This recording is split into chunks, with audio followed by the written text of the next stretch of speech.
안녕하세요. 이번 시간에는 두 번째 파트에서 학습한 어드민을 조금 더 활용하도록 하겠습니다. 설명이 쭉 나와 있는데 한 번씩만 직접 작성해 보시면 어렵지 않겠습니다. 어드민 활용법을 조금 더 익혀 어드민 개발의 수고를 조금 더 덜고 어드민을 유용하게 활용하시면 좋겠습니다. 지금부터 학습을 시작하도록 하겠습니다.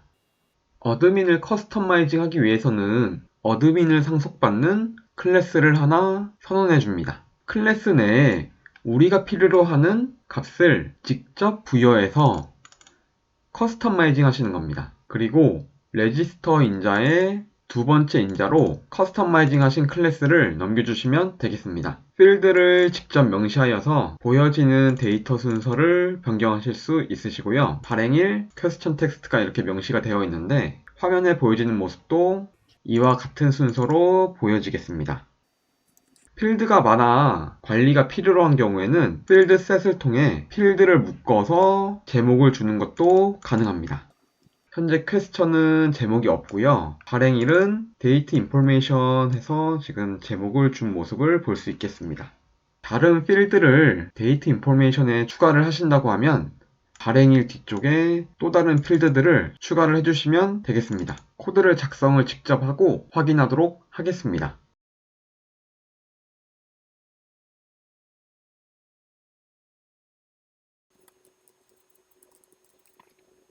코드 작성 후 다음과 같은 모습으로 변경된 것을 확인하였습니다.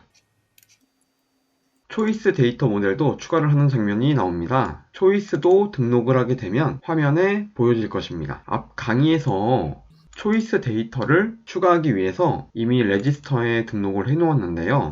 어드민에 가서 선택지를 보도록 하겠습니다. 선택지의 퀘스천 필드는 퀘스천 모델을 웨르키로 갖고 있습니다.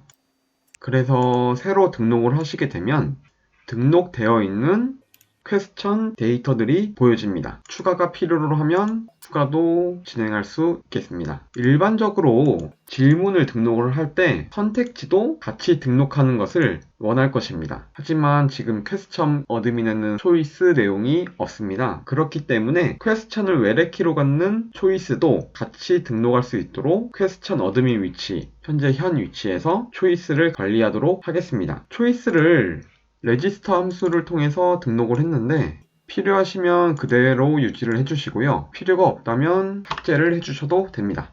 이유는 퀘스천 어드민에서 초이스를 관리할 수 있도록 변경할 것이기 때문입니다. 어떻게 수정을 할 것이냐면 인라인을 상속받아서 클래스를 하나 만들고 보여질 모델의 종류, 인라인으로 보여질 개수를 명시를 해주시면 되겠습니다. 작성을 하셨다면 퀘스천 어드민의 인라인으로 초이스 인라인을 등록을 해주시면 됩니다. 그럼 퀘스천 어드민에서 초이스를 직접 관리할 수 있겠습니다. 이런 모습으로 말이죠. 현재는 개수를 3개로 정해 놓았기 때문에 3개가 보여지고요. 개수는 필요에 따라서 명시를 해주시면 되겠습니다. 보여지는 모습이 너무 화면을 많이 차지한다면 스택 인라인에서 태뷸러 인라인으로 변경해 주시면 테이블 모습으로 심플하게 변경이 가능합니다. 코드를 직접 작성을 해보고 동작이 잘 되는지 확인하도록 하겠습니다.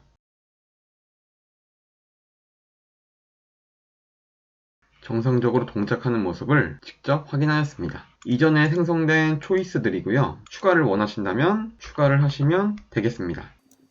그리고 3개의 데이터 입력란은 저희가 인라인 클래스에 명시해 놓은 개수입니다. 방금까지는 데이터 하나의 상세 관리였으면 데이터가 리스트로 보여지는 모습을 커스터마이징 하도록 하겠습니다. 리스트 디스플레이를 명시하지 않으면 리스트에는 데이터 필드가 하나만 보입니다. 저희는 발행일도 있는데 현재는 퀘스천만 보이고 있고요. 리스트 디스플레이를 통해서 퀘스천과 발행일 그리고 커스터마이징 필드인 최근 발행일 데이터냐 라는 필드도 추가가 가능합니다. 리스트 디스플레이를 통해서 퀘스천 텍스트 발행일, 이 데이터가 최근 발행된 데이터냐라는 필드들을 보실 수 있습니다. 필요로 하는 필드는 추가하시면 되고 필요가 없다 그러시면 지워주시면 되겠습니다.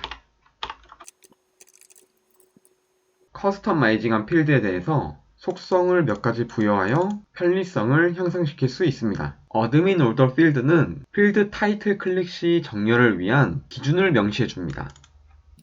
필드를 정렬할 때의 기준을 발행일로 하겠다입니다. 불리언 값은 true를 주면 true, false라는 문자 모습에서 아이콘 모습으로 보여집니다. description은 타이틀을 변경시켜주는 속성입니다. 리스트 필터와 서치 필드 내용이 있습니다. 리스트 필터를 설정해 주시면 왼쪽에 필터 기능이 추가가 되고 서치 필드를 추가를 해주시면 위쪽에 검색창이 만들어집니다. 편리한 기능들을 선언을 해주시고 사용하시면 되겠습니다. 코드를 작성 후 직접 확인하도록 하겠습니다.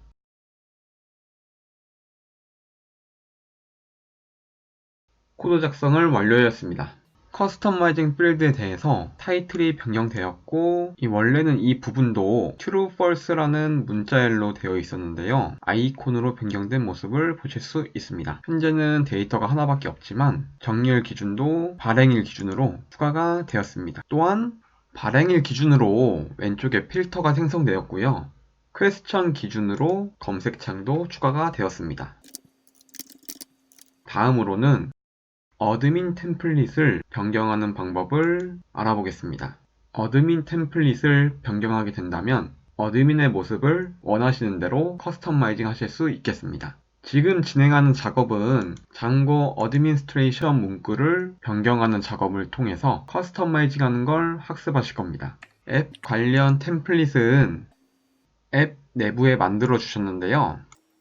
하지만 어드민 관련 템플릿은 최상위 위치에서 관리하도록 하겠습니다. 최상위 위치에 템플릿 디렉토리를 하나 만드시고요. 내부에 하위 디렉토리인 어드민 디렉토리를 만들어 주세요. 그리고 장고에게 우리의 커스터마이징 템플릿 위치를 알려주는 겁니다. 세팅 파일의 템플릿 위치에 방금 만드신 템플릿 위치를 명시해 주세요.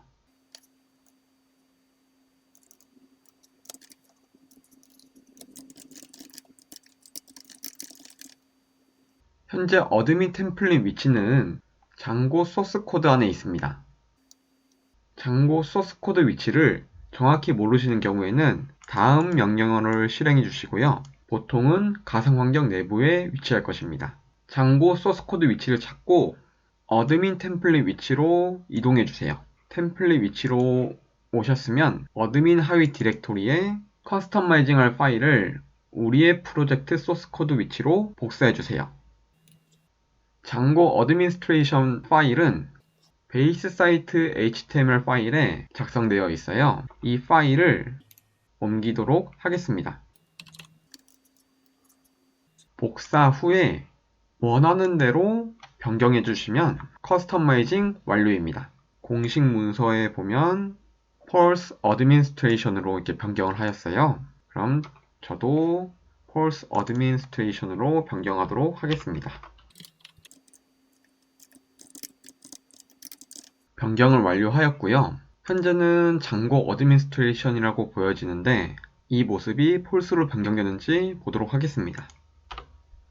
정상적으로 변경된 모습을 확인하였습니다. 다시 정리하자면 커스터마이징 하기 위해서는 기본 장고 디렉토리에서 소스 파일을 우리의 프로젝트 디렉토리로 갖고 오는 작업을 한 것입니다. 필요로 하는 템플릿을 갖고 와서 우리가 사용하고 싶은 대로 변경해서 커스터마이징을 하는 것입니다. 이제는 어드민도 원하시는 대로 변경하실 수 있겠습니다. 사실 이런 기능들은 처음부터 다 알고 쓰는 게 아닙니다. 튜토리얼 기반으로 필수 기능들만 익히고 필요로 하는 기능을 하나씩 찾고 사용하면서 익혀나가는 것입니다. 또한 튜토리얼에 명시되어 있는 기능들을 찾아보고 관련된 기능들을 눈여겨보는 것입니다. 지금 학습하신 기반으로 어드민을 조금 더 활용하여 편리하게 개발을 하셨으면 좋겠습니다. 장고 어드민 학습은 여기서 마치도록 하겠습니다.